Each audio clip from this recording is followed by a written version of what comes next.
இன்றே டவுன்லோட் செய்து உங்கள் ஃபேவரட் ஷோக்களை என்ஜாய் பண்ணுங்க. இங்க தினமும் இதே நிலைமை தானா? இப்படிதான் கரண்ட் போகுமா? இங்க இது நார்மல் தான் சார். வாட் எவர், எங்க பயணத்தை நாங்க நிறுத்த முடியாது. நாம போலாம்.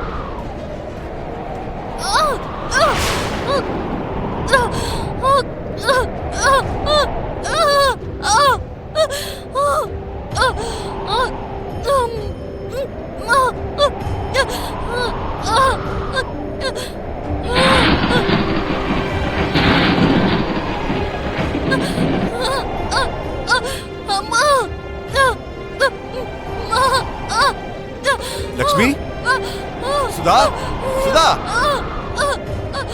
இருமா, ஹாஸ்பிட்டல் போலாம். பாஸ்கர், என்னாச்சு? என் தங்கச்சிக்கு பிரசவ வலி வந்துருச்சு. அவளை கூட்டிட்டு போக வண்டி இருக்கா? இல்ல சார், இருந்த வண்டியை லோடுக்கு அனுப்பிட்டேன், இன்னும் வரல சார்.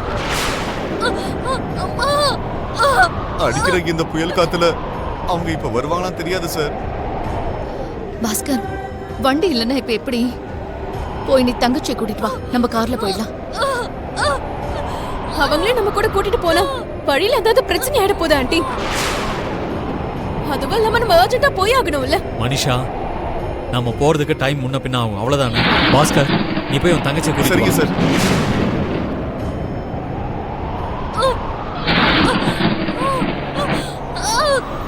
மடி, லக்ஷ்மி, பார்த்து மெதுவா எந்திரிமா. முதலாளி ஐயா அவருடைய கார்ல ஒன்னு ஹாஸ்பிட்டல் கூட்டிட்டு போறாரா? ஐயோ வேண்டாண்ணா, எனக்கு எனக்கு நார்மல் டெலிவரி தான் ஆகும். எமர்ஜென்சிக்கு கூட்டிட்டு போக வண்டி கூட எதுவுமே இல்லம்மா. நான் ரிஸ்க் எடுக்க விரும்பல.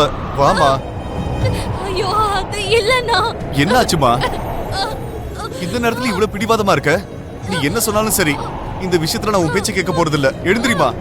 இப்ப மித்ராவும் அரவிந்த் அத்தையும் பாத்துருவாங்க. நான் என்ன பண்ண போறேன்?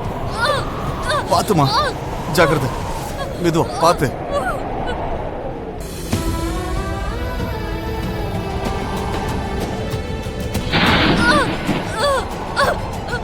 கொஞ்சம் பொறுமையா இருமா.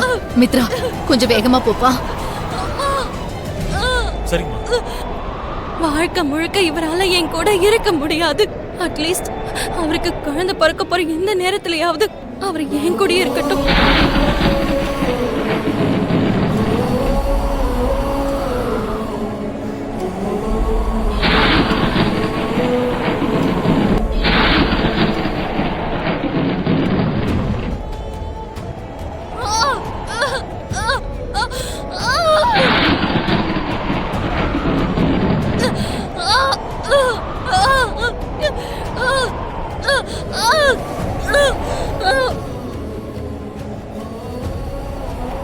மாம், இப்ப நம்ம கிளம்பலாமா?